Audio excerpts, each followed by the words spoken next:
Let's talk about the new Aqara M3 Hub. Now, I've been really excited about this because it's been long expected that this device will bring third-party Matter-enabled devices into the Aqara ecosystem. This has excited me because I regard Aqara as among my favourite smart home systems for its consumer-friendly access and perhaps some of the most comprehensive automation capabilities of any system. Of course, there's things like Home Assistant, which is even more comprehensive, but I'm referring specifically to a consumer-friendly, ease-of-use system like Alexa or Apple Home, except in my opinion, Aqara has always been significantly better in respect to what you can do within the internal system. It seems to support a lot more in terms of if X, then do Y, supporting things like facial recognition and automations triggered based on who the Aqara cameras detect. And if you use devices like the Presence Sensor FB2, you can run automations based not just on motion triggers,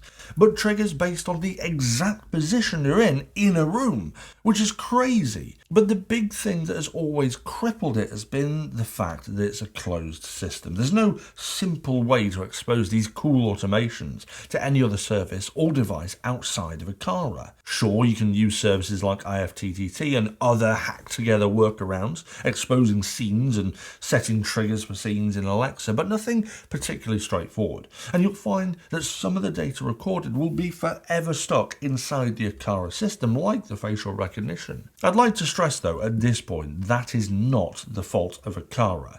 It's generally the fault of other systems like Alexa not supporting the data that the Aqara devices record. But now that the new M3 Hub supports Matter, it's going to open all of the incredible Aqara automations and features directly to control devices I love from other providers like Govee and SwitchBot, right? Right? Right? Well, not quite. When the delivery man originally rang my doorbell with my juicy new Aqara tech, I quickly jumped out of bed in my dressing gown and pyjamas and ran down those stairs like a child at Christmas, and I eagerly snatched the package from his greasy hands. I tore open the box and plugged it in with the hopes and dreams of 1,000 smart home users all around the world. I grabbed the nearest Matter-compliant device I had to hand, a roll of Govee neon rope lights. I opened up the pairing process, and that is exactly where my joy stopped. My hopes and dreams and expectations were immediately tempered because lo and behold, the Govee neon rope lights weren't supported. So I delved in to find out what was exactly supported, and as a footnote in one of the images on the Aqara website is the following message.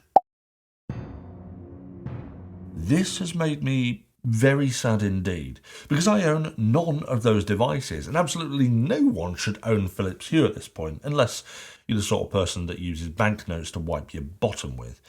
But this lack of support for third-party devices is exactly what the Matter is with Matter. It's just a massive plate of overpromise, underdeliver. It just seems like this incredible idea that's fallen flat on its arse.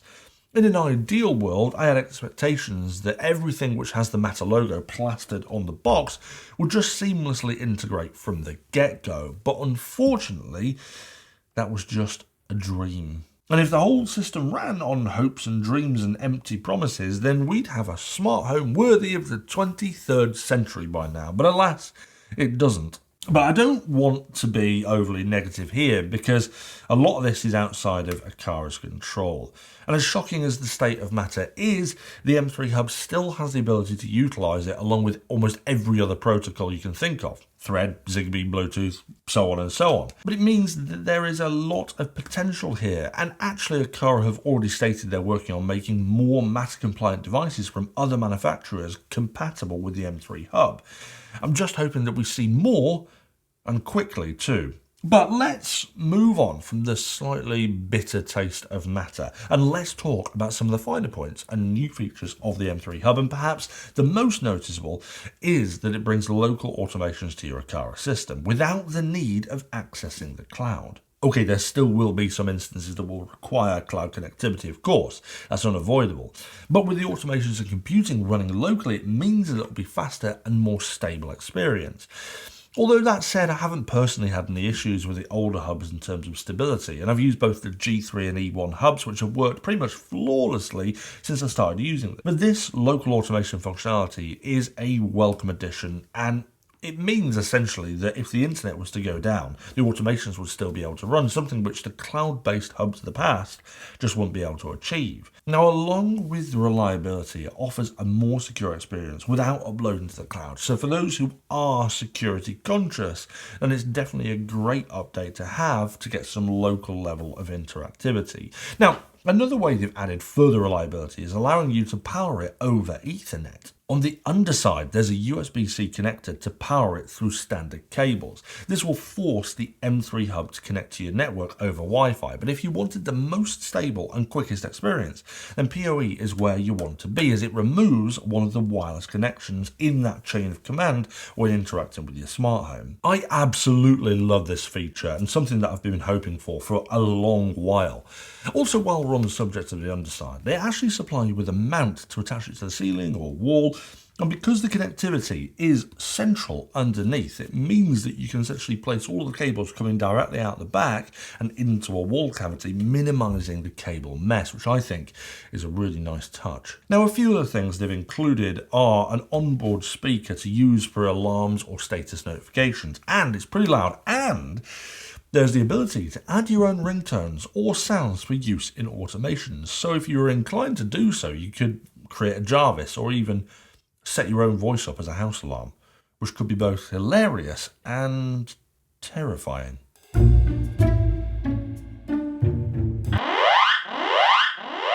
don't know who you are, I don't know what you want, but if you put my whiskey down, that'll be the end of it. But if you don't, I will find you, and I will kill you.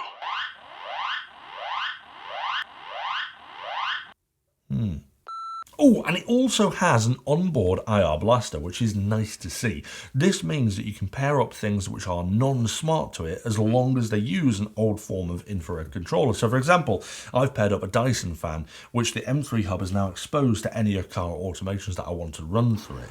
It means I've got full smart control of all of its functions. And it also means that I can do things now with the G3 camera in the house detecting me, like my face. It could essentially turn my fan on cold because I'm a man of the north, and I think any temperature higher than -5 is probably too warm. But then if it detects my wife, it can turn the heating elements of the fan on to warm the room up because she's on the other side of the spectrum, and unless she's basking under a heat lamp like a lizard, she's in 18 layers of blankets. It's not just fans, of course. It can control literally anything that has an infrared sensor, such as aircon units, your TV, or even cheap battery-operated candles for a full smart candle experience. Now, there's something else which I must discuss, and that's the connectivity within the home and how this slots into the already existing Aqara setups if you already have Aqara kit. Because what they've done is rather interesting. Now, firstly, and the most obvious, is that you can migrate all of your Aqara kit paired to a previous generation hub straight to the new M3 so that you can seamlessly replace your hub for a new one. But more interestingly, you can set this up to lead any existing hubs and have this as a centralized command center. So essentially, for me, I have two hubs, one in the house and one in the garden office, to allow control of all the devices in those particular areas. They work on the same Wi-Fi network through a hardwired connection, but now by adding the M3 to my network, especially connecting it via PoE to my router, it acts as the central brain for both hubs and increases the speed and connectivity across the entire system. This is actually quite a clever trick because it allows all of the benefits mentioned, such as local control for reliability and security across hubs that would previously have required cloud-based connections. So now, if your internet goes down, those hubs will still continue to work, which I think is super slick. And it means that if you get the M3 Hub, it can just jump in and take control of your entire system without causing any upheaval. Now, to add this functionality to your system is going to cost you £120 or around that mark, which I think is very good pricing for something that will perform the function of the brain of your smart home, especially given the rather important future-proofing features and protocols that this thing can use. Now, it's only just been released, and I've been very lucky enough to get my hands on this early, but I'll drop a link below where you can find it for yourselves, and I'd always recommend checking that link out for the latest prices. It may differ depending on when you're watching this episode. But to come to some kind of summary of my thoughts on this device, I think right now this is a device of potential rather than significant revolutionary substance. Don't get me wrong, it's got some incredible functionality, impeccable connectivity, and is the most advanced hub that Aqara have ever made. So if you're new to Aqara, you absolutely must get the M3 Hub to future-proof yourself. And to be honest, even if you already have an older Aqara hub, the M3 Hub and its PoE connectivity is so much faster than anything they've made before. It's absolutely worth the upgrade just for that. But I just think that the potential this has is far greater than the upgrades it has right now, and that this device will probably require a 6 to 12 months later catch-up episode. Not for clickbait or for filler content that lots of people just seem to churn out, but as a return to see if the promised functionality has surfaced, because if Aqara can pull this off and works to supporting more Matter devices from top brands and some of my favourite smart home device manufacturers such as Govee and Switchbot and others, then I think that the M3 could possibly be one of the best smart home additions of 2024. And I'm genuinely looking forward to seeing if they can pull this one off. And I would implore the team at Aqara, if you're watching this, to do it quickly, because you're onto a real winner if you can. What do you guys think? Do you think the M3 is a big enough update to warrant upgrading, or are you still wondering what the matter is wrong with Matter?